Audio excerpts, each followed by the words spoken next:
Hello friends. अक्सर twelfth के बाद में बहुत सारे स्टूडेंट्स का एक नज़रिया ये रहता है कि जिस तरह से बाकी के स्टूडेंट्स मेडिकल स्ट्रीम में या इंजीनियरिंग स्ट्रीम में जाते हैं, क्या लॉ भी उसका एक ऑप्शन हो सकता है क्या? जी हाँ दोस्तों, लॉ उसका एक बहुत बड़ा ऑप्शन बन के उभर रहा है। पूरे देश में 26 नेशनल लॉ यूनिवर्सिटीज हैं जो इस प्रकार के कार्यक्रम करवाती है। जिस तरह से हम नीट और जेडब्ल्यू के माध्यम से मेडिकल और इंजीनियरिंग सेक्टर में जाते हैं, उसी प्रकार से क्लेट के माध्यम से हम लॉ के कोर्सेज में जा सकते हैं।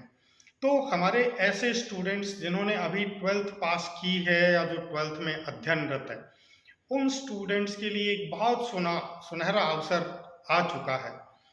1 अगस्त से 31 अगस्त तक क्लेट यूजी और आईलेट के आवेदन पत्र निकल चुके हैं, जो कि देश के इन 26 नेशनल लॉ यूनिवर्सिटीज़ के अलावा अलग अलग दूसरी यूनिवर्सिटीज़ में भी एडमिशन के लिए द्वार खोलेगा।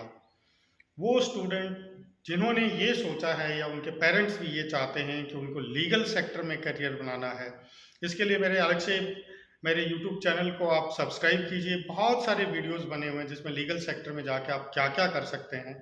तो वो जो पेरेंट्स और स्टूडेंट्स ऐसा चाहते हैं कि उनको लॉ के सेक्टर में जाना है, तो एडमिशन के लिए बेस्ट होता है नेशनल लॉ यूनिवर्सिटीज। जो देश भर में नेशनल लॉ यूनिवर्सिटीज फैली हुई है और अलग अलग प्रकार से जो है वो लीगल एजुकेशन को पावर्ड स्टूडेंट्स के माध्यम से कर रही है, डिलीवर कर रही है।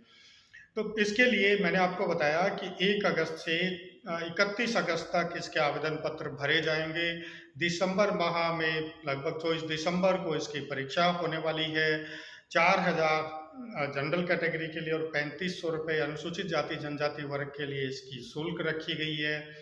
जब आप आवेदन पत्र भर देंगे, अभी से आपके पास 6 माह का समय पड़ा है, उसकी प्रिपरेशन स्टार्ट करनी होगी। कैसे इसके पेपर होंगे? 120 क्वेश्चन जो वो इसमें आएंगे, उसमें से उसको 5 समूहों में बांटा गया है।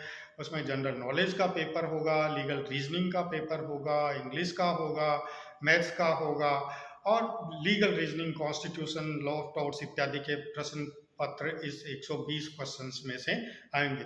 ओनली 2 आवर्स का प्रश्न पत्र होगा, जो कि राजस्थान में, दिल्ली में, दूसरे राज्यों में अलग अलग केंद्रों पर इसकी परीक्षा आयोजित की जाएगी।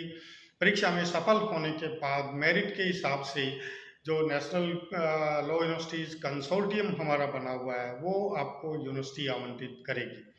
तो आप मेरिट में आने पर, हालांकि संघर्ष जो है वो स्टूडेंट्स का लगातार मेडिकल और इंजीनियरिंग की तरह लॉ के सेक्टर में भी बढ़ता हुआ चला जा रहा है और पेपर्स जो है वो काफ़ी इसके एक तरह से हम यूँ कहें कि साल दर साल जो है वो स्ट्रिक्ट होने लगे हैं।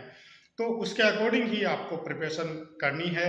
इसकी प्रिपरेशन हम कैसे करें, कैसे जो है वो क्लेट के माध्यम से हम नेशनल लॉ यूनिवर्सिटी में एडमिशन ले, या दिल्ली यूनिवर्सिटी में, या आईपी में, या अदर यूनिवर्सिटीज़ में आईलेट के माध्यम से कैसे एडमिशन लें, इसके लिए आप लगातार ये वीडियो देखते रहें। आने वाले दिनों में हम एक सीरीज के रूप में ये सारी जानकारी जो है वो आपको उपलब्ध करवाएंगे।